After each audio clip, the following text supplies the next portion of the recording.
Here we go. I think I just found it. You should all be able to start video now. Yep, we're good. Okay. Sorry about that, everybody. Okay, so we're getting a little late start. We have about 23 attendees in the webinar section and 9 panelists. I want to thank everybody for joining us tonight here for the first Hamilton Human Rights Forum. We got a little bit of a presentation for everybody tonight. I'm going to start off by introducing our chairman of the Board of Selectmen, Sean Farrell. The board was the one that adopted this policy and started the commission. And Joe Borsellino is our moderator this evening. Joe is a civil rights attorney for better than last 30 years here in Boston. He's also the co-founder and current chairman of the Dedham Human Rights Commission, and he has a wealth of experience in kind of helping to manage these kind of community conversations. So we're very, very excited and happy to have him here tonight. And with that, I will turn off my video and throw to Sean. All right. So I don't have an introductory thing. We do have one of our panelists who is just having trouble getting on, but so I'm working with her. Okay. Okay. Keep us up to date. Right. All right. So as Joe mentioned, I'm the chair of the Board of Selectmen, and just like to say hello and welcome everyone to the forum tonight. I just want to thank everybody for attending and taking the time out of your day to listen to our program tonight. And Joe, can you mute? This journey started over the summertime, I guess, with myself and Joe and our chief of police, Russ Stevens, through conversations with Anna Siedzik about kind of current events and what we could do to kind of make a difference, I guess. And through those conversations, we started to kind of work down this path that brought us to where we are tonight. And a lot of that was through Anna and the Human Rights Coalition that was formed with Hamilton and Wenham. And Wenham has adopted a human rights committee as well. So we'll have a committee in each town and then kind of an overarching umbrella group to kind of all work together for a positive force in both towns. It was a well-supported universal vote by the Board of Selectmen to bring the HRC together. And we thought it important to promote human rights in our community. And I'm looking forward to seating the council or the committee and seeing some positive influence in what it brings to our community. And then I'll kick it off to Joe Borsellino and we'll start the meet. So Sean, just point of order. Since this is a selectman meeting, officially do we need to call it to order? How's that work? No, I don't think we do because it's just a forum. We That's fine. did post for it because we do have a quorum. We're not really making any decisions tonight. We're just having the forum. So Excellent, thank you. I spelled Carol's name wrong. Will Russell be speaking tonight?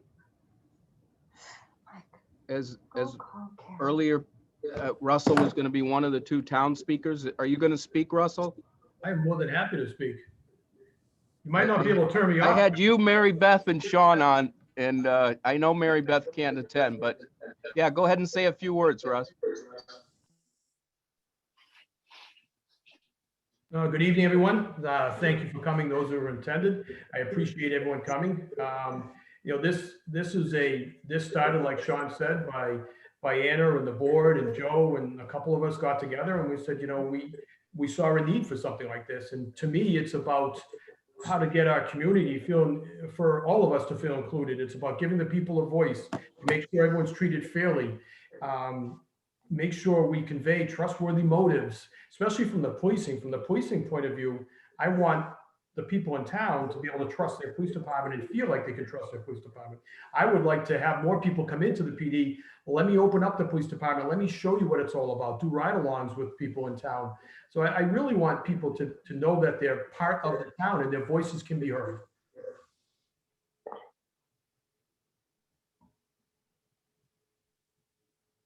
Okay, thank you, Russ. Okay, so I'll introduce myself to you because I'm the one outsider in this group by design. I have no knowledge of anybody other than who I've met in the course of volunteering to do this.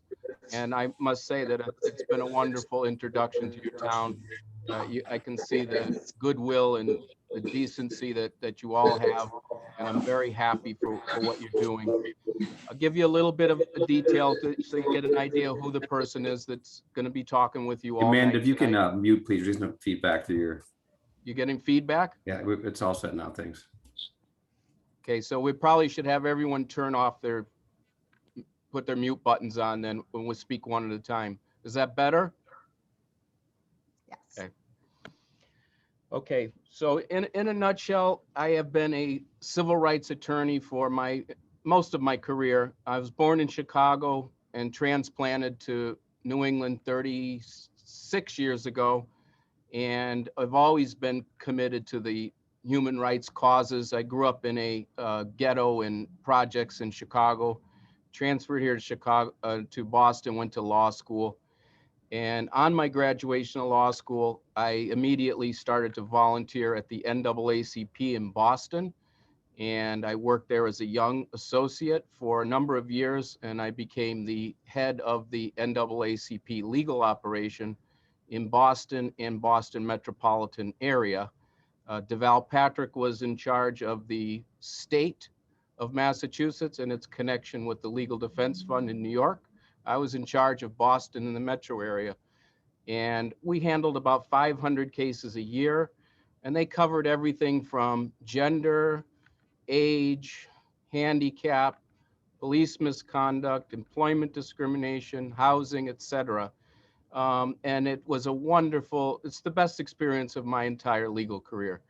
I formed friendships with leaders in the political and social communities of Boston that have lasted my entire life and career. And those people have stuck together and helped me when I formed the Human Rights Commission and with a group here in Dedham. And I would be happy to assist your town as you develop in connecting you with those who are leaders, whether it be the ACLU, whether it be the NAACP, whether it be the law schools, Suffolk, Northeastern. I have probably mentored about 30 or more students in all of those universities, whether it be Harvard, Suffolk, Northeastern Law School, and stayed with it my entire career. And I've headed pro bono clinics throughout Roxbury and Dorchester area for a number of years, and came here to Dedham, settled with my wife. I have an interracial family. So did I in Illinois. And I have 2 children. One is a graduate student at the New England Conservatory of Music. He's a jazz musician and composer. My daughter's a high school student. We in Dedham have gone through a similar emergence that you are going through in Hamilton. In Dedham, we have 25,000 people. You have about 8,000. In order for us to have a Human Rights Commission, we had to meet with the entire public. And that public meetings had to lead to 273 people agreeing to have a commission, which resulted in probably 3 months of debate. The vote was very close. So your town is probably very much like Dedham and all the other towns in the metro area. Those of you who know the history of the suburbs in the metro area, you know that the suburbs were formed with a deliberate design of racial segregation in cooperation with the FHA and the Realtors Association. They were designed specifically to keep them homogeneous. The GI Bill contributed, the New Deal contributed, and people of color were denied access until late into the 1970s. So it's not an accident that your town is 90% or more Caucasian. Dedham was itself until about 10 years ago, and so isn't Westwood and Easton and Wellesley and all the other towns nearby. So we're all dealing with all of these issues together. I can see that you're relatively a wealthy town in comparison with national averages. I've done some demographic studies of your town to prepare myself tonight. And that tells me that you're probably going to have some issues with aging and the fair treatment of older adults who want to stay and live in your town. So I'm sure all these topics are going to come up for you all during the evening. We're going to have some guest speakers that are your fellow citizens. and they are going to stimulate thoughts and ideas.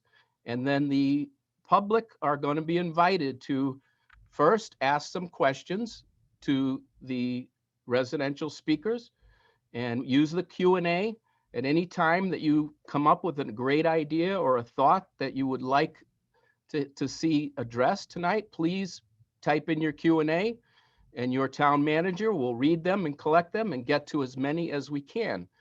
And then after we speak with the citizens and they speak on their particular areas of concern, then you can address questions to your leaders, your select board, your town manager, and have them give you some more definite ideas. Let me give you just a little bit of a look into what you can look forward to. And I hope you're excited about this. We have only existed for 3 years in Dedham. And already in those 3 years, we have a human rights television program that airs monthly, and people in Dedham meet one another through the audiovisual world and get to know who their neighbors are on a very personal level. And our guests have been Vietnamese, Filipino, African American, from South Africa, from Wales, same-sex marriage partners, children. We have had everybody on the show. Sometimes it's topical and you will deal with the issues that are most important to your particular community. And it's handled in a constructive way that you start to like one another and you start to get used to working with each other to solve problems. And that's really what tonight is all about. So when people speak tonight, the ground rules are basically be open-minded, be open-hearted, speak in earnest and with good faith, and you will develop friendships and intimacies that you may not have had before tonight started. Avoid making any statements about any particular person. If you've had an experience with an institution or a store or something that you'd like to talk about, just say store or institution if you can avoid it. Because the idea here tonight is to communicate ideas. When you get into your commission and you start to handle things in operation, you have plenty of time for all of that. What you really want to do is establish a network of communication so that you can comfortably know that you always have a place to handle whatever problem, and no problem is too big for your town. And at the end of the day, you are one family and you're one town, and you all have each other's backs. And you recognize that nobody is more important or better than anyone else, and that every one of you matter, and that your opinions matter, and they're all worthy of respect. So with that said, let me introduce the first speaker that I have scheduled to speak, which is known to you as Mandy. And I would like to turn it over to Mandy and have her speak and address the community.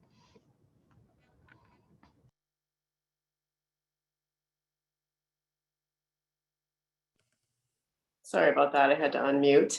Hi, thank you for having me. I appreciate the opportunity to be a part of this. I've lived in Hamilton pretty much my entire life. My dad lived here his whole life, and my husband and I built our house here. So we've been here for a while, and we've made some lifelong friends and enjoyed a lot of our stay here. We have had a few bumps in the road, like most people, and I think I'm pretty busy and scattered, and I travel a lot with my kids are at an age when I'm running around, but I thought this would be something pretty special to be a part of because of my past experience, my kids' past experience. I had some issues when my son was younger, as far as him being Black in a predominantly white town, and just sort of how to handle those situations. Situations that weren't necessarily a police matter, but I did need some support with it. He was bullied at one point, called racial names at school, and there wasn't being much done about it. And I remember after leaving the school feeling like, where do I go now? Nothing was done about this. And we kind of just had to sort of sit on it, and it left such a feeling of anger and resentment. And that's not, a way that I wanted to live at that time, and certainly don't now. We've also had some situations where I received a message on Facebook from someone I didn't know about being new, moving to town and being new. And she was a white woman. Her children were Black, her husband was Black, and her son, who was 12, went into a local store, and he went with his friends one time and everything was fine, went in, got what they needed and left. And then he went back a week later to get some school supplies, and mom waited in the car, and she ended up having to go inside because he was followed around the store and asked what he was doing in the store. And she said, I didn't want to think that it was racial, but it was. And she didn't really have anywhere to go with that. So that's what sort of motivated me to say, it happened to me when I was growing up. There were some instances that happened years ago. I know at one point I was pregnant with my first child, and I was pulled over in broad daylight. When I asked why I was pulled over, the police officer told me that there were some robberies in town when, people were stealing TVs on the street. And here I was, 8 months pregnant in broad daylight, being sort of accused of that. So that was another incident where my father and I had to, go down to the police station and resolve it. And we've come so far in so many ways, but there's still certain situations that are coming up and happening. And I really feel like having a resource in town like this commission that can come together and support individuals and families that do encounter having problems of all types, whether it be, the elderly, or, if it's a race issue, or anything else, gay and lesbian. I just think it's great to be able to have somewhere to go before it escalates. And I also think it's a good opportunity for just there to be dialogue, and education on differences and equality and what that really means. So I'm looking forward to where I think this can all go. Okay, thank you so much, Mandy. And we will go to the next speaker, but after the 3 speakers have spoken, then we'll open it up to questions. So the next speaker on tonight's schedule is Carol Mazzetta. Carol, are you there? Carol needs some direction. And Carol, okay, remember, tap at the bottom, and where you see the video, tap that. There'll be a red line through it, so you just tap that, and then do you see it? Wait a minute. Yeah, she's live now. She's live.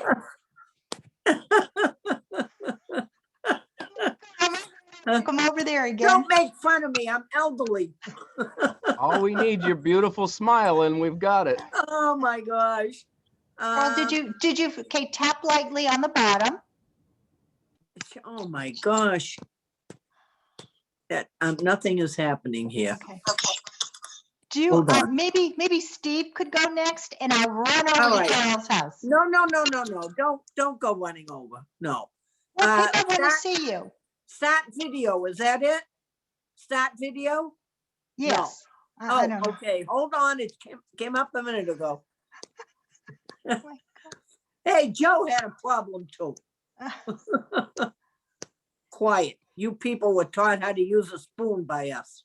So Carol, it should be keep right working next on it, Carol, and we'll go to Steve. And Rosie, you could call her too if you want at her home. She's got my phone. You should have went to her house. Okay. Go ahead. Go to the next one. Okay, go ahead, Steve. Introduce yourself and please speak. Hi, thanks to everybody that's here. Thanks for the Human Rights Commission. My name is Steve Harrington, and I am the executive director of the North Shore. Hi, Carol. Do you want to, now that we've got her, do we want to go for her before it goes away? Now that you've got me, don't let me go. Okay. Go for it. Okay, that's fine. Then go ahead, Carol. Oh, all right. Thank you very much. One of the questions was asked of me is, do you feel invisible as an elderly person?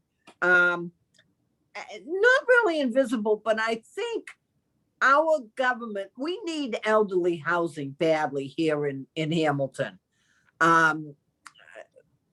it seems like nobody wants it in their backyard. I don't know why. We're very quiet neighbors. Most of us go to bed at 6 o'clock, for crying out loud, so we don't bother anybody.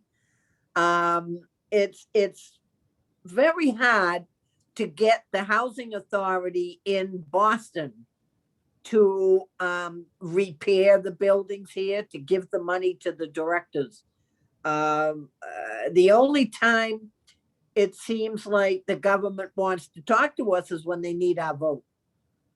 Other than that, they just don't seem to care that much about us elderly people.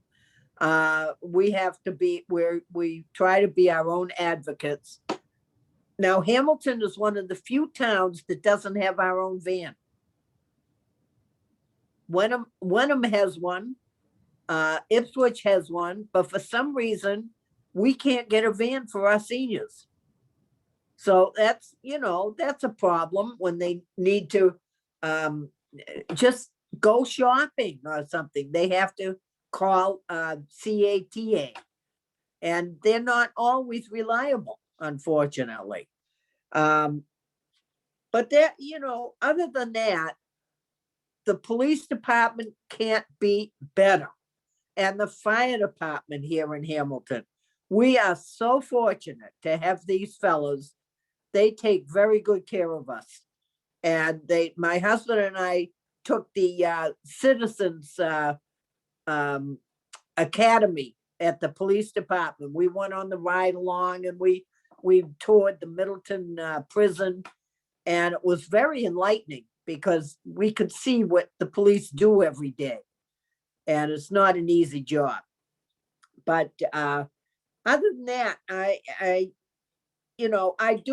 feel respected because I demand the respect.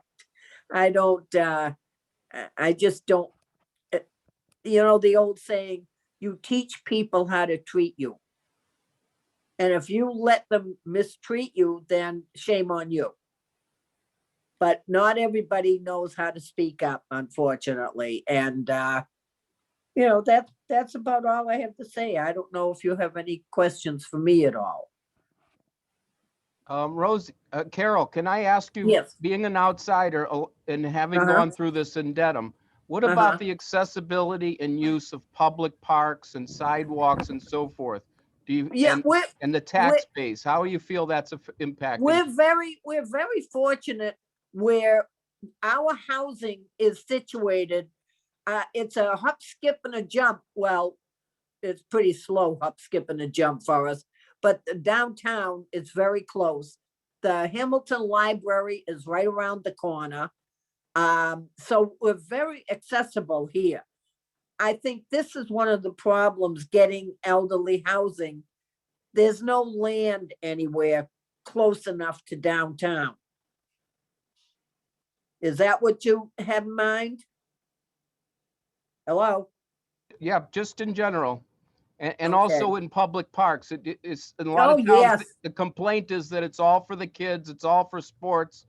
And where's the quality of life for older adults? And I'm not sure how that feels in your town. I don't know what they want. I mean, if they want to go down there and play basketball, you know, what do they want? The elderly. They have benches down there. You can bring your lunch down there. They've got the pond that I ice skated on as a kid. I don't know what the elderly complain about. It's a beautiful park. That we worked very hard to get built down there. They can sit in a gazebo and have a picnic lunch. So I don't know what. Rosie, your hair looks nice, by the way. So I don't know what they mean by the park. I really don't. It's very easy to get to the park from here. Okay, thank you, Carol. You're welcome. Okay, so Steve. Okay, I'm back on. My name is Steve Harrington. I'm the executive director of NAGLY, which is the North Shore Alliance of LGBTQ Youth. We are located in Salem. I am very honored to be a part of this presentation.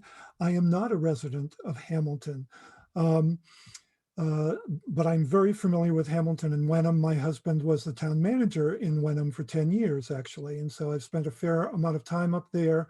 One of the aspects of the LGBTQ community that is a little bit different from the other two speakers that we have tonight is that we are indeed invisible for the most part.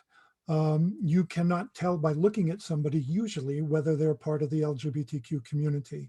And that fosters a little bit of a different scenario in that there's unknown discrimination and prejudice even within households for youth who are not, or anybody who is not feeling comfortable coming out. One of the things I wanted to start off with really, really quickly, Joe is sharing the screen. We all know that there's a whole slew of words out there right now that we don't know what they mean. And my thought was, if we know what we're talking about right away, then it makes it a little bit easier to know when we are misspeaking or denigrating somebody unintentionally. So there's this thing called a genderbread person. And what this shows is every human being on the planet has 4 characteristics. Everybody, doesn't matter about their gender or orientation or anything. And these 4 are your expression, which is your gender expression. And that is how you dress yourself, how you comb your hair, whether you wear makeup, perhaps your mannerisms, your gender expression. The second is your gender. And your gender is contained only in your brain. That's the only place where your gender is located. That's the gender that you are. Now, this may or may not correspond to the gender you were assigned at birth, but your hand doesn't feel male or female, your toe doesn't feel male or female. It is your brain that determines your gender. The third aspect is your orientation, normally referred to or related to your heart. And this is who you have a romantic or a sexual attraction towards. And then the last character is the physical anatomy you were born with. So if you stop and think about yourself and how these 4 characteristics pertain to you, you can understand these 4 things. Here is the most important aspect of all of this. These 4 things are unrelated to each other. They're 4 separate characteristics. And what this means is if I were transgender, I might be straight or gay or bisexual. I could choose to have surgery or not, and I could dress in a different gender than what I really feel I am. So once you get, you can go online and look at this. You can stop sharing now, Joe, that's fine. But knowing those 4 characteristics and knowing that those are unrelated to each other is the best way for people to understand how tacit prejudice, tacit discrimination can happen within the queer community, so that you might be standing right next to somebody. It might be your sister or brother. It might be your cousin. It could be in school. And you can say things that are really, really hurtful, that are really discriminatory. We all know, we've heard our youth say things, oh, that's so gay. And they mean it in a really derogatory way. Language right now is really important for people who, for whom their gender is not traditional, shall we say, whether they're transgender, non-binary, which means they identify not 100% male or 100% female. There's a whole plethora of vocabulary out there that is really important to understand when we're talking about prejudice or discrimination or bullying. And what needs to happen in order for this to change is we need a culture change. We need for this to be normalized, that somebody whose gender is not what they were assigned at birth, or who falls in love with somebody who you may consider non-traditional, that those people are accepted for exactly who they are. And they are the only ones that can identify themselves. And really all they want to do is live their life, be loved, love in return, and be a good person. That's really the bottom line. And whether they're gay or straight or non-binary or transgender, none of that really matters. Are they a good person? But again, the thing that makes this community a little bit different is that you can't see this necessarily. You might find somebody that you think is flamboyant and make assumptions about them, but there are many, many, many people for whom you can't tell that. There are pro athletes, there are neighbors, there are people that work in stores. And if you're standing in a store and you say something about a faggot or that's so gay, you don't know how that hurts people, particularly if they're young and if they're in the closet. So I implore you to print off that genderbread person and just keep it somewhere handy and remind yourself that those 4 characteristics are very different. And it may take a while for you to comprehend that, but it's really, really important. And thank you. And I'm more than happy to entertain any questions. Thank you, Steve. And I would like to say too, as we were planning this event, I was speaking with a number of the leaders in this town, and we started to talk about LGBTQ issues, and almost nobody had not a empathic experience of their own, whether it was a family member or a close friend, and everybody started to talk and find the connections and the similarities. And I guess my curiosity, Steve, you sound very passionate and thoughtful on this. Do you feel like it's a safe place in the town in general? Or do you feel like it is more of, it's okay, but don't talk about it and don't be public and just keep it to yourself? There's an irony there, because when Jeff was town manager of Wenham, it was one of the original things he said in his interview, and we never had an issue there. And yet I know of people who live in Hamilton Wenham for whom gay rights are an issue. When I was growing up back in the Neanderthal days, I was hemorrhaging inside as a gay man, but I wasn't a target. It's sort of reversed now so that people can feel more themselves, but as they do that, they become a target. And so there's a give and take there. I think that Hamilton Wenham is largely great. And in this case, having a Human Rights Commission is way ahead of the curve for many, many towns. And so kudos for even broaching this topic. Thank you. Thank you so much. So we're going to open it up to questions now, and Joe will handle it through the Q&A. But somebody asked earlier, when they dialogue with the 3 panelists, can they share their own personal experiences in a conversation? And I think that's fine. That's an essence of intimacy. Please do. Just be mindful of time.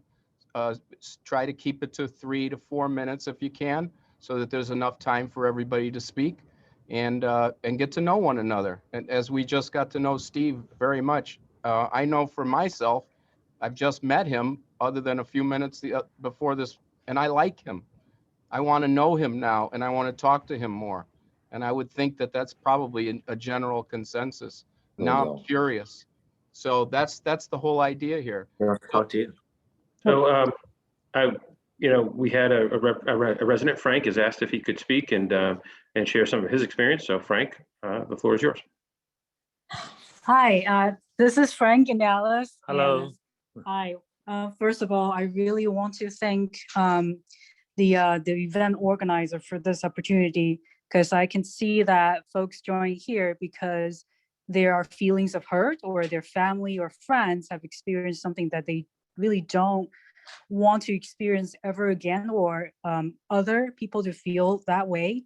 And this already is a great opportunity for people to talk about those feelings. And it's always a great first step to healing. And speaking of our own experience as an Asian family here in Hamilton, we still remember the first day we visited a town, and thinking about different places we can move to, and we're just mesmerized by the beautiful sceneries and the wonderful school systems, and really had a great dream about, what our life could be. And we've been trying for many years to break into the social circle, but I'm afraid to say that after 10 years, it's still very difficult. We've never been asked for any play dates, and our son has been. My son's best friend, they also share same sports, and we have cared his friend as if our own children. Every time my son wants to hang out with him, and we would take him along to visit nice restaurants, Brazilian restaurant, Japanese restaurant. And just about a couple months ago, I saw my son's iPad, and this so-called best friend would randomly say, "Thank you, Chink." And there's a little story. I'll try to make it quick. Starting from last March, at the beginning of the pandemic, I'm very thankful that my son he's an environmentalist. He wants to clean up this environment. So every day we start walking about 6, 7, 8 miles, picking up trash along towns. And there were days that we were encounter the situation where we would go to people's yard and pick up the trash, and someone would say, "What do you think you're doing?" Right? And then a lot of times I have to reframe myself and say, "Oh yeah, I truly apologize. And yeah, I definitely should ask for your permission. Would you like to have it back?" And oftentimes I would hear something like, "What's in there?" And then there will be all these trash that I pick up along the road, and you'll say, "No, you can keep that to yourself." Or there would be people saying, why are you wearing that mask? You're breathing some free air in this country." And I was on the good days, I would try to say, "Hey, you know what? Something I found very grateful for this pandemic is wearing masks." And he said, "Why?" I said, "Well, it's because normally I have severe allergy, and because of wearing masks, I don't have the allergy anymore. After all, you wouldn't want me to have a runny nose and sneezing in front of you, thinking that I have the virus, right?" So along 200 days that every day we pick up trash, we learn that to deal with things in a way that there is an actual environment, right? And then there is the forgiveness, the kindness. And I think oftentimes we are all intrinsically the same. However, the comfort of the environment causes us to have the ignorance and act in a certain way.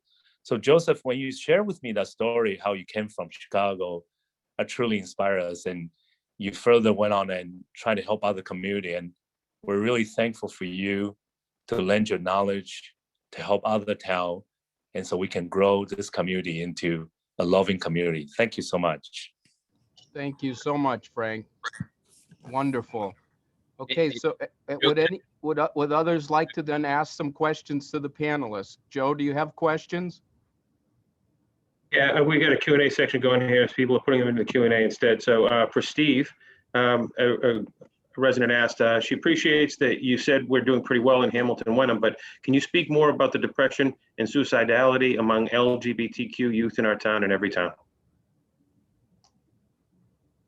Sure, and that's a really valid question. I don't know if people learned today that Alabama has made it.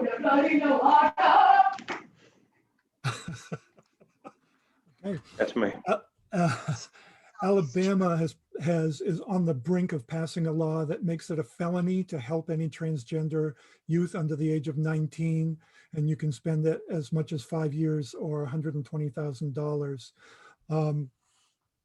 It's things like that. Even though we're in Massachusetts, all we have to do is have a 12-year-old transgender youth read that and feel like he's worthless.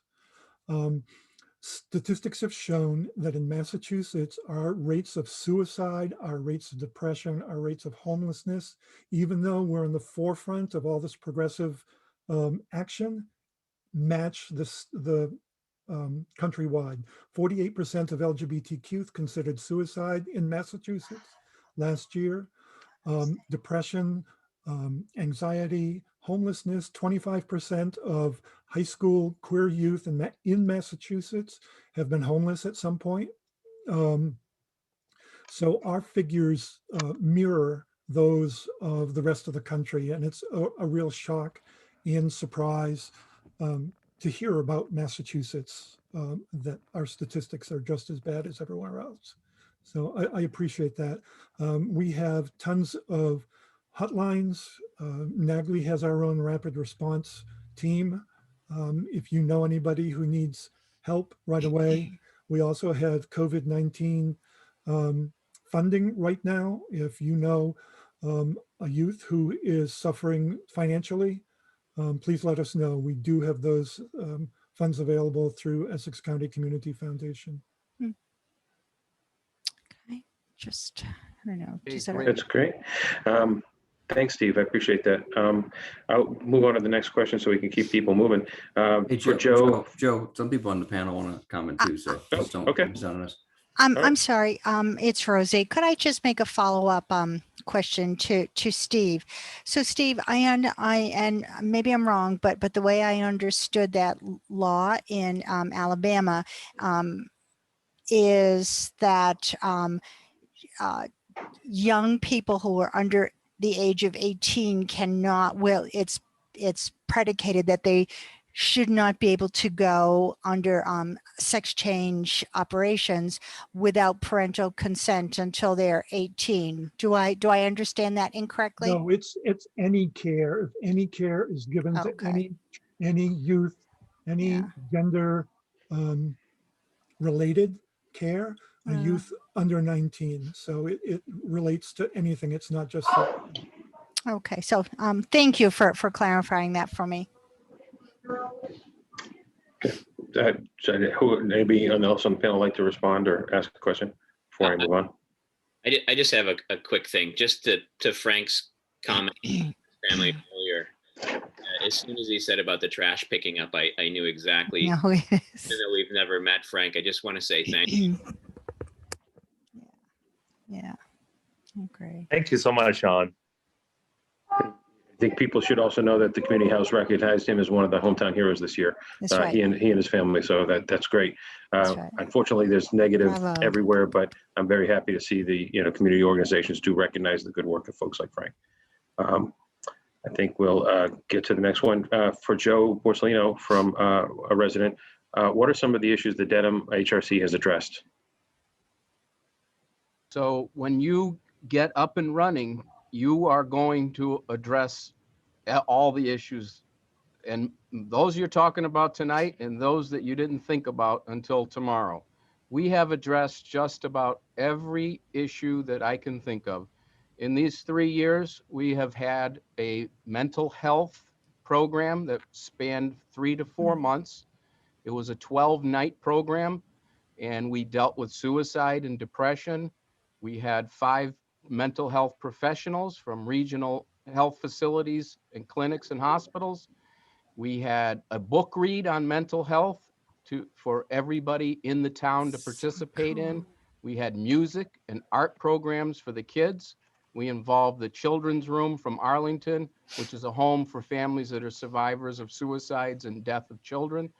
That was a centerpiece to a large part of our year.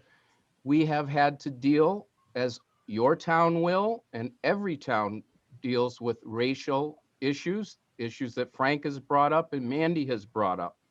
My son is African-American because my wife is African-American.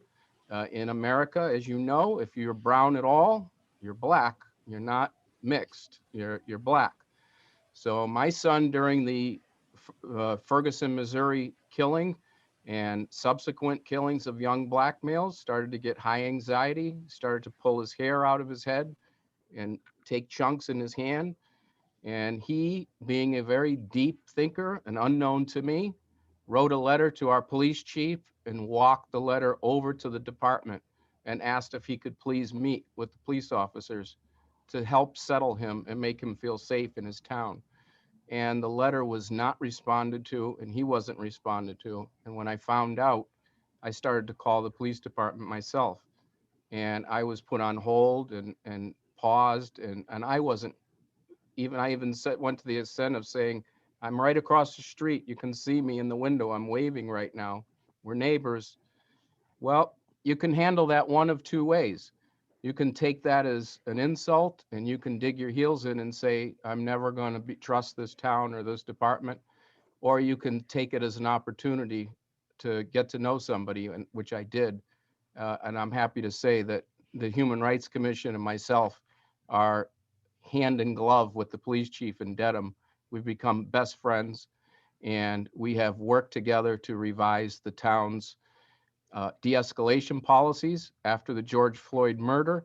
We sat down and we got the policies from across the United States and the city of Boston, and we revised them. And he voluntarily revised and did his own work.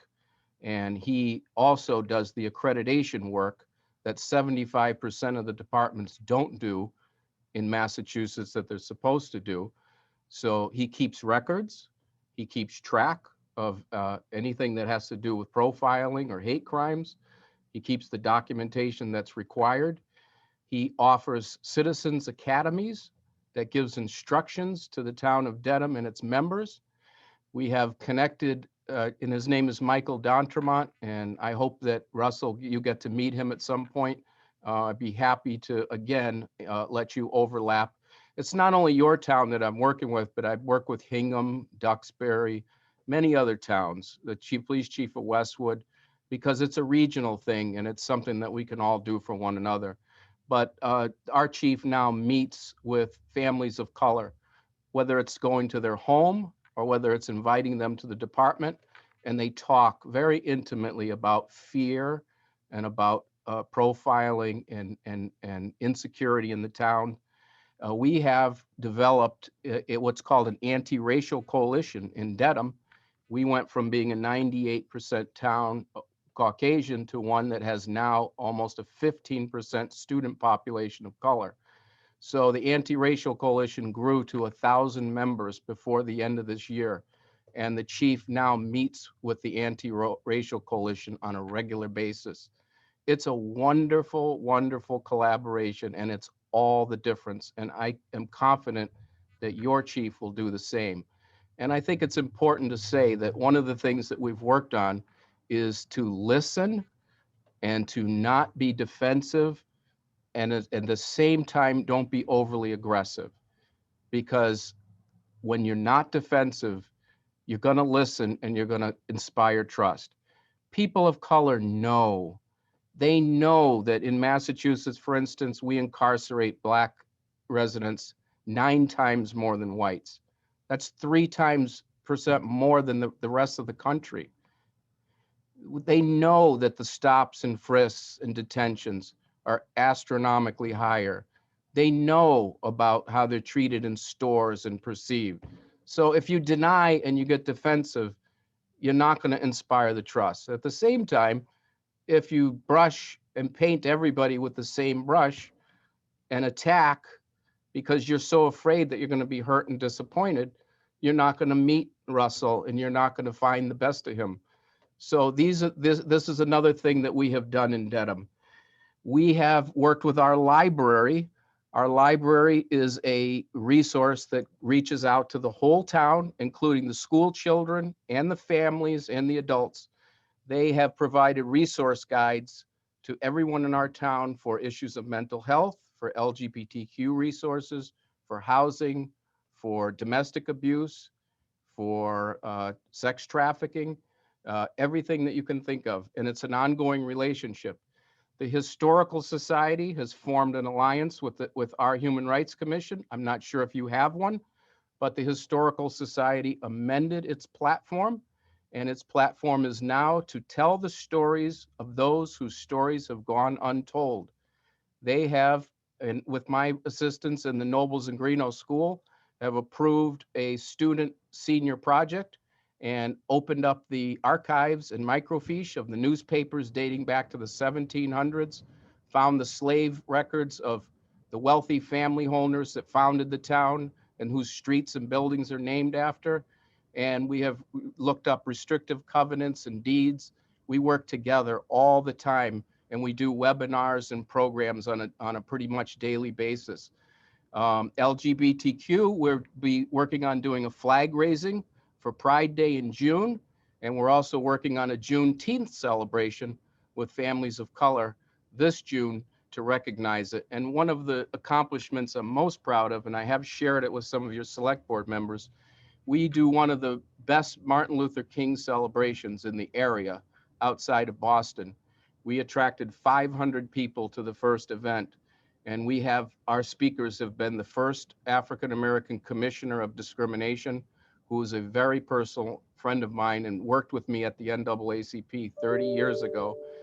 We have had Rasan Hall, who's the son of David Hall, the first African-American dean of the Northeastern School of Law, and is now the head of the Racial Justice Project for the American Civil Liberties Union. All of those members have come into our town and become part of our town. We also have, because of history, we have no Black teachers or Hispanic teachers or Asian teachers that teach history, sociology, or anything of the sort. So to fill that need, we work with the Youth Commission and have student groups called Real Talk and others, and we will be doing an educational program where experts in these fields are going to teach these children and offer classes to them, and those are going to be happening throughout this spring. So I could go on for quite some time, but those are the things that are happening, and they weren't happening before, and now they're happening at a rate that we don't even know how to slow them down once they get going. So what you guys will probably end up doing is, you'll probably set up subcommittees, and you'll start working with Steve and Carol and Mandy on issues that are most of concern, and start forming friendships and relationships and tackling these problems. So I hope that answers the question, but I think I've said enough. Joe, I wanted to just follow up to your statements about reaching out to people. I had quite an experience. I do some legal work, medical legal work for the Public Defender's Office, and there was been doing that for several years. And there was a particularly disturbing crime that I was involved in, and I didn't know until halfway through my work for this case that it was an African-American man. And the only time I actually met him was in court, and I testified on behalf of the defense. And it's just such about a month later, he went to jail and probably will spend the rest of his life in jail. But I got this letter from wherever the prison was, and he wrote me this letter, and he said, thank you for speaking up for me. Nobody has ever done that for me in my whole life. And I just thought, oh my God, if only we had the opportunity to reach out to people who feel isolated and alienated. If only somebody had reached out to him 20 years ago. And I will never, ever forget that. And it's just made such a profound life in the way I look at this business that I'm involved in. Thanks, Rosie, for sharing that. This is what it's all about. You guys are a great town. I'm really excited for you. Any other questions, Joe, or Q&As? No, there was a statement from one resident, but I asked her if she wanted to make the statement, but she hasn't responded. So I could read that. She said it's more comment than a question. Referenced that one of the speakers talked about demanding to be treated with respect, and while she understands that, she said that she has Black children, and on a few occasions they've been treated poorly by the public schools or by the local police. Like Mandy, she didn't feel that they have the right to or have anywhere to go to complain about this effectively, and do not believe that it is a person of color in town's job to quote unquote demand they be treated better. It is the town's responsibility to call for non-discriminatory treatment, and basically, make sure that people feel safe. I'm summarizing there. I'm not giving the whole quote, but She did ask if Mandy wanted to comment further, and I just say that is exactly the reason that Sean and I and the police chief talked about this starting last summer, and Sean brought it to the Board of Selectmen. We agree. We think that there should be a place for people to go, and that's what the purpose of the commission is. So, does anybody want to? Steve's raising his hand. Yeah, there was also a comment from somebody who asked all the panelists, what are your thoughts if someone supports human rights related to their own interests, but seems to publicly negate other groups' human rights? And they continued, is it possible to support human rights selectively, or does being a supporter of human rights mean embracing all? And that's a really loaded question, I guess. We all come from our own experience, and in our own experience, we develop our own prejudices, and there's not a person alive, I think, that doesn't have some prejudice.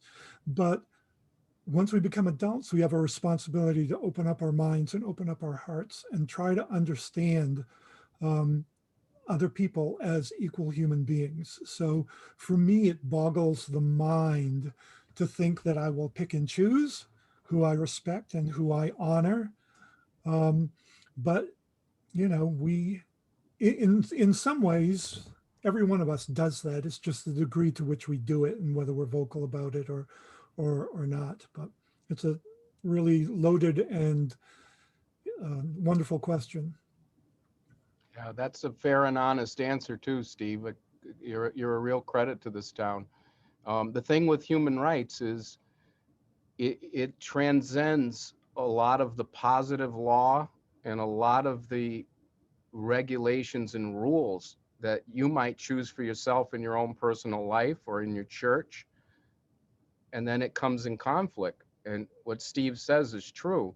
Most human rights commissions and organizations that are true to their creed, they give everybody an equal assignment of dignity, worth, and respect. So you can't say that, well, my freedom of religion, so to speak, doesn't permit what you're doing, and I think you shouldn't be able to do it because you're infringing on myself.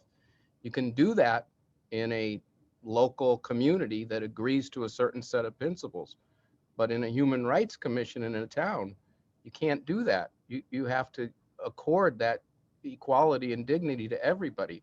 So that's really where human rights steps outside of any particular institution or any body of positive law. And then if you find a law that's in conflict with that principle, that law is probably not going to stay on the books very long. Same-sex marriage is a perfect example in Massachusetts. So that's a great question and something that you will all struggle with. And what Steve says is true. We're all biased, myself included, and that the humility of recognizing that goes a long way to respecting other people. None of us are perfect and even close to it. It's a journey. And I was telling Joe earlier, it's a marathon, so be patient. You're going to be doing this for years to come. It's not a sprint. Well, I also think it's important to acknowledge, and it was, you know, I will say I had a bit of reservation coming into this, just wondering, are we all going to be in support of all human rights? Because I think some of us, you know, have expressed ourselves, whether it be in social media or just through the town, and it's a small town, and you know, I think word gets out about people's views, and sometimes it's not always accurate, but in general, the way that I'm looking at this is we're coming together, we're putting this commission together to support everybody because we believe in human rights generally. And I do think we don't want there to be any hypocrisy here. So I think it's important that we're all transparent and that we as a commission and a committee of people are going to be learning from each other too. You know, and my hope is that we can open the eyes of everybody that is on the commission to start. And then we're going to reach out to the community and hopefully provide that support and develop programs where everybody's learning, but that includes all of us. It includes all of us as well. So I understand the question. I think it's a little, I think what they're asking is more directly related to who we are as we stand together to form this committee and support people in the community. And they want to know, is this genuine? And again, we have people here that are supporting the different aspects of human rights. So it's important that we educate each other amongst ourselves as well and just be open about that. Well said, Mandy. And if I can just add a little bit to the conversation here, I think that with our forum tonight is kind of our introduction to the first step of this long process, like you said, Joe. You know, it's a marathon, it's not a sprint. You know, and it's going to take some time for us to figure out kind of our bearings with our committee and get our charge together, appoint our members. You know, tonight, all the panelists were just asked to share their stories, you know, and then the next step is for the Board of Selectmen to meet and review all the applications and then seat the panel or seat the committee. And so, you know, those of you that are attending tonight as a panelist or as an attendee, or if you want to talk to your neighbor because they like to, you know, be included and have a strong interest in human rights, encourage them to apply for a seat on the committee. You know, we want a good base of people with some really good passion for this cause and for inclusivity for all of our citizens. And, you know, kind of when we have a good committee, I think everyone's going to win, because over the summer when Joe and Russ and I were speaking about it, you know, we saw it as a positive thing. It wasn't kind of looking at what's wrong with our community. It was what we can do to build a better community. And that's what we're looking to do. You know, we all have biases and issues, you know, amongst ourselves, but sitting down and having that discussion and bridging that gap and getting communication, you know, the more you know somebody on a personal level, the more you're going to appreciate their point of view and see their side of the story. You know, as long as we can have that dialogue, you know, and that's what we're looking to do, is start that dialogue with this committee and work to better our community. You know, if I might say something here, back to the elderly, and thank you, Sean. Can you hear me? Okay. Okay. Years ago, shutting down all the institutions here in Massachusetts, and they've put the mentally challenged people in with the elderly people. And that's that can cause some concern. I never really gave it much thought until my husband and I moved here to elderly housing, and got to know some of the residents at Brooks House and the challenges that they have. And they are just the sweetest, nicest people. And I've met their families. And Joanne Copeland and I are co-chair of the Tenants Association here. And we've finally gotten people to come out of their apartments. We had a big cookout a few years ago before the pandemic, and we had over 30 residents come. We have 40 residents that live here. So that was pretty good to have that many people come. But that's a challenge. Mental illness is something that people don't understand either. And it's tough when you know people are having a problem and living in the same little area here, you know. But I'm sorry to hear that Mandy had a problem at school and her children, because all my kids graduated from the regional, and now my great-grandchildren are going here. So it's sad when you hear about that, because I grew up here in Hamilton. And we had 22 in our graduating class. And we went to the old Hamilton High School where the library is now. As a matter of fact, I have some of the bricks from the building when they took it down. But it's sad when you hear things like that, because our generation, because we didn't have the social media either, you know, we didn't have Facebook, we didn't have the texting and all that business.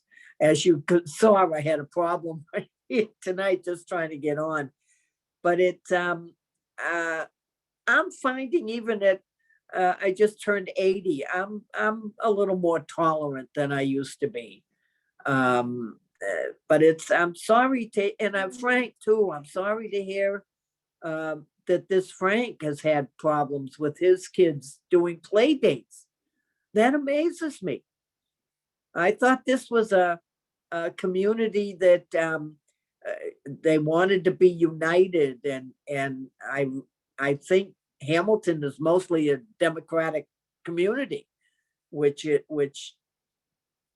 said they're for unity. I'm very surprised at that. That's all. I'm done.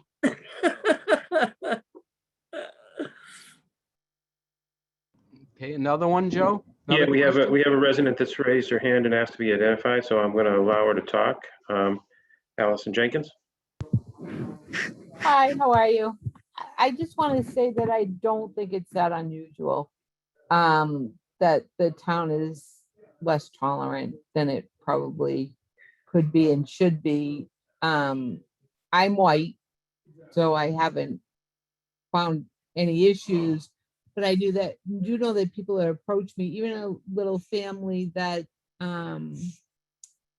their child broke their arm, and I ended up driving the child to the children's hospital for the broken arm because she had lived here for over 10 years and had small children and in the school district, but didn't have anyone to call to take her in while her husband was out of town because she's of Indian descent and just hasn't been welcomed into this community at all.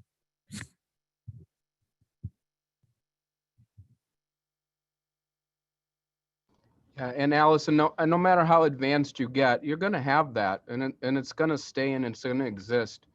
As much as Dedham has progressed and as vibrant as a community is, we have a swath of the population that is very upset that things aren't what they used to be 10 years ago. And they're very unhappy that the school committee has voted to hire a equity and inclusion coordinator. We have a Cuban African-American woman who's wonderful. She's part of our Human Rights Commission. The first day on the job, the hate mail started, calling her a racist and saying we shouldn't have this in our schools. And a lot of it's the discomfort that, we shouldn't feel. I mean, the history of oppression is undeniable to Native Americans and people of color. And if we're going to advance and grow, we have to be comfortable being uncomfortable. And a lot of people are not. So whether it's an LGBTQ issue or race, people are not going to be comfortable. But we make it so that these kids do speak up. We have Chinese American students that have talked about the Immigration Exclusion Act, the first Immigration Act that specifically said this particular group is not welcome in America because they're dirty and they're inferior. And these children are very well aware of that act. And they're very well aware of the things that Frank's talking about. And we make sure they have a place to speak. And they do speak. And it makes people uncomfortable. But if you get through that period of discomfort, then you get to a better place. And you'll find that you're going to really enjoy one another and you're going to bond in a way. You got to be comfortable being uncomfortable. It's hurtful. Joe, I got another resident, Tracy Hutchinson. Tracy, go ahead.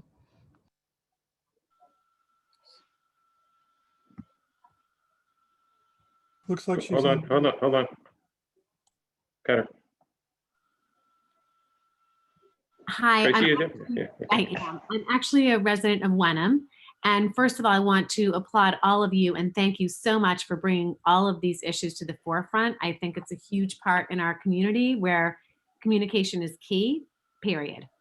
And I just want to speak to what you had said, Joe, again, about the fact of being uncomfortable. I think it's not just those of us that deal with differences in our families of feeling uncomfortable, but it's also challenging the rest of our community members to be okay feeling a little bit comfortable.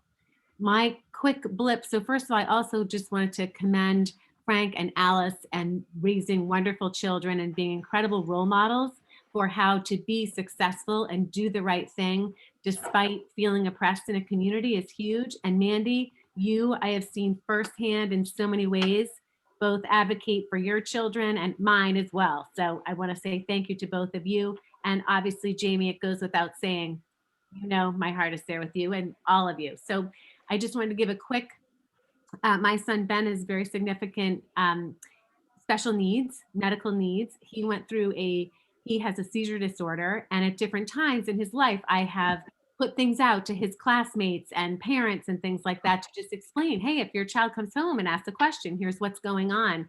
And at one point when he was in middle school, it was very clear that I was not to send that out to any parent or anyone else, because that could make someone else feel uncomfortable with my sharing personal information.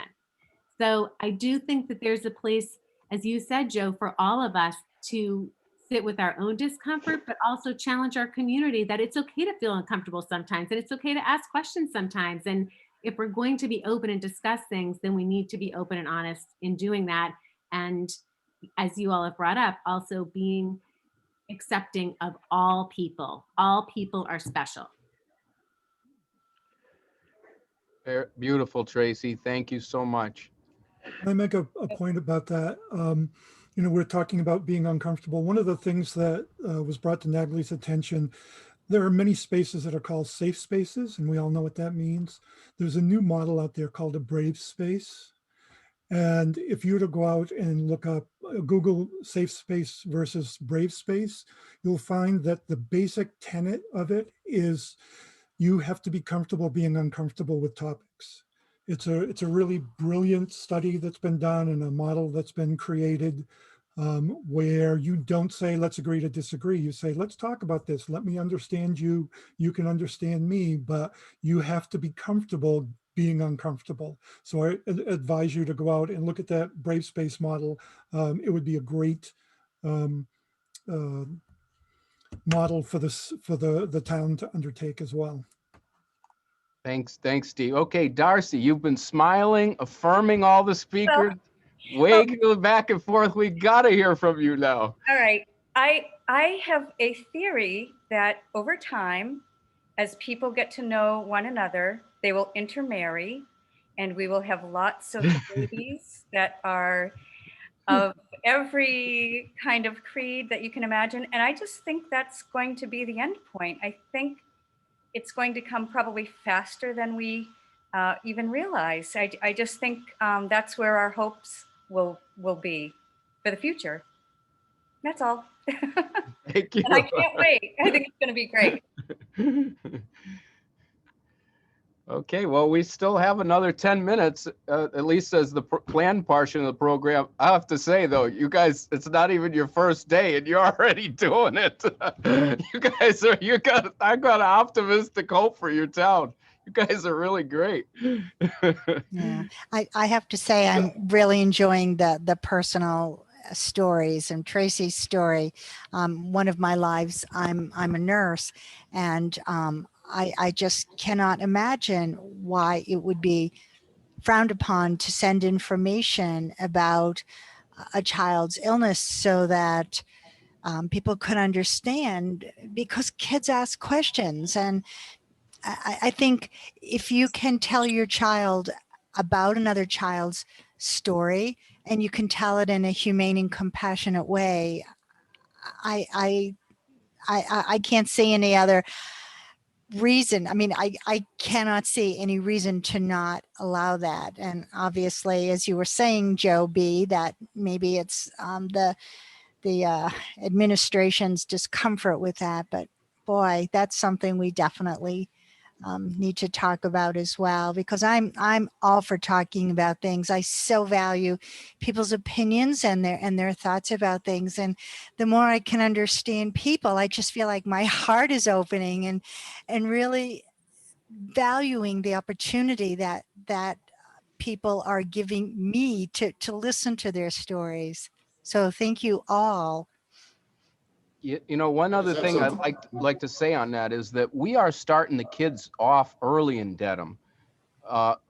those who are against what you guys are doing, they think that you should keep this away from the kids. It's too much for them. It's overwhelming. They can't handle it. And we disagree. The kids are so do I. smart. They know. So the children starting off in the K ages, they're reading the book, So You Want to Talk About Race. Their families are, and we're starting to have the families get to know each other right from K1, so that when they go to the football fields together and the soccer fields, they already have a basis to start at ground one. So anyway, someone else had a hand. Jamie?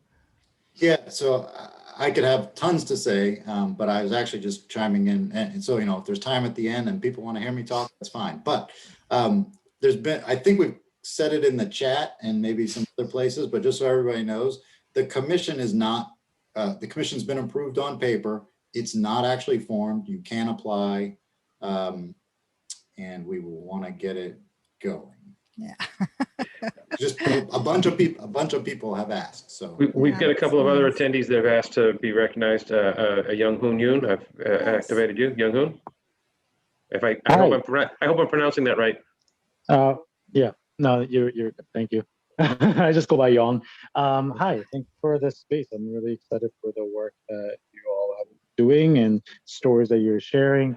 I just wanted to comment just to kind of, I guess, focus on one part. Like, we keep talking about, I've been hearing like, yes, like we have these like stories around racism in Hamilton, in Wenham, and we also have, and someone else had mentioned like, yes, like we also have to acknowledge like other aspects of inequality and unequitable situations within. So I think that's like such a like important thing to mention, is to like that intersectionality of different identities, different abilities, different privileges.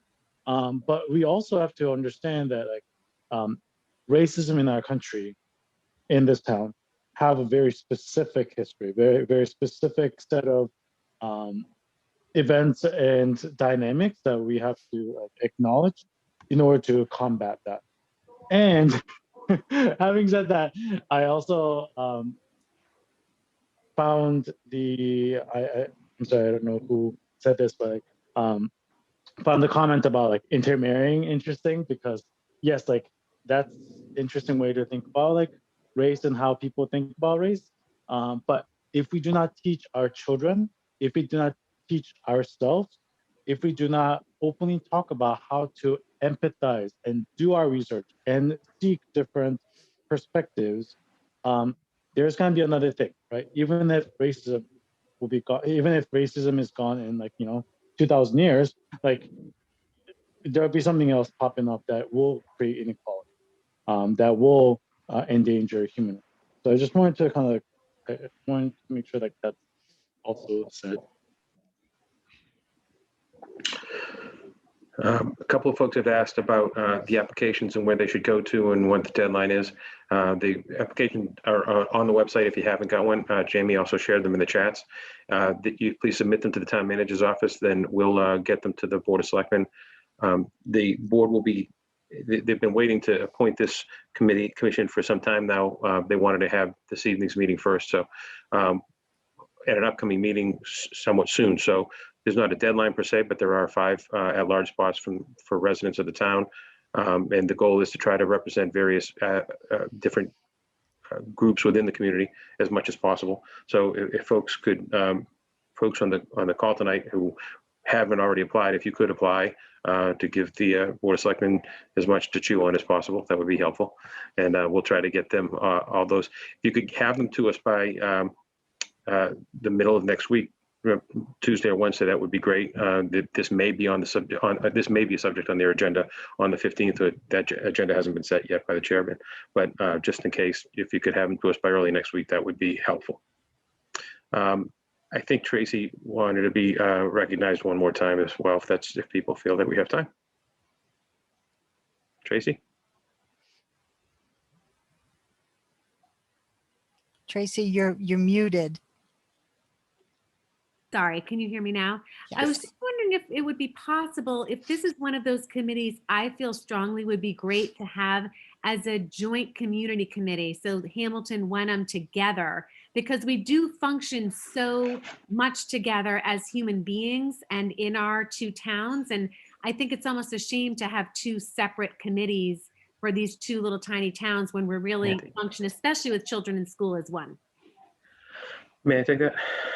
Okay. Yeah, Tracy, thanks for the suggestion. It was discussed early on, as Sean related, he and I and the chief were talking about it. There was a Facebook group brought together that was talking about it in both towns. And then there was also folks in Wenham that were talking about it. Part of the reason we decided not to is that even though we do share the school district and library and a few other things, and even though there are a lot of similarities between the two towns, the towns do have very different governmental structures. So the way that you would, resolve things that come up in one town or the other would be different. So one of the things that we thought was that each town would have its own commission, the volunteer ad hoc coalition that is the Hamilton Wenham Human Rights Coalition that is different. It's not an official government entity, but it is out there.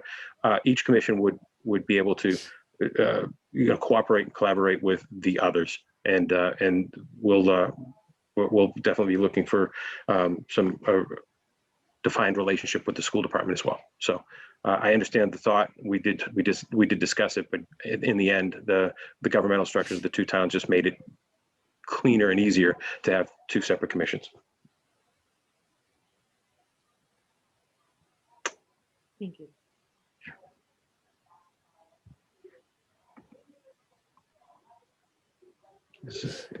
I don't know if there's any, you know what, I'm still seeing a hand here by Young. Young, did you want to speak again? I still see the hand raised in your list. Maybe not. Sorry about that.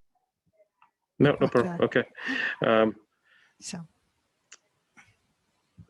Okay, well, I think you guys have done your work tonight, and I've asked the group before, where's the best place to eat in Hamilton? So if I come visit you all, I still don't. Rosie said her house, but Joe says a pub. But I'll take it away. I'll take it away when you come. Dinner's on me. Okay. Well, listen, there's been one good thing about this pandemic. I have learned how to cook. So anytime you'd like to come, please do. Okay. I'll bring my wife and kids. You guys are wonderful. You bet. It's been great. Thanks so much. Thank you, everybody, for coming. I appreciate all the input tonight. Thank you, Joe. Thank you. Joe. Good night. Good night. Thank you. Oh, for Wait, those who haven't checked out yet, the next step will be for the Board of Selectmen to, there was a quick last question. What's the next step? The next step will be for the Board of Selectmen to appoint the commission members, and then for that commission to organize itself. So we'll keep you involved by notifying you via the town website. And we have a bi-weekly e-newsletter now through the town website. So sign up for that. I'm sure we'll share news about the Human Rights Commission in the newsletter. Thanks very much, everybody. Appreciate it. Thank you. Good night. Thank you. Good night. Good night.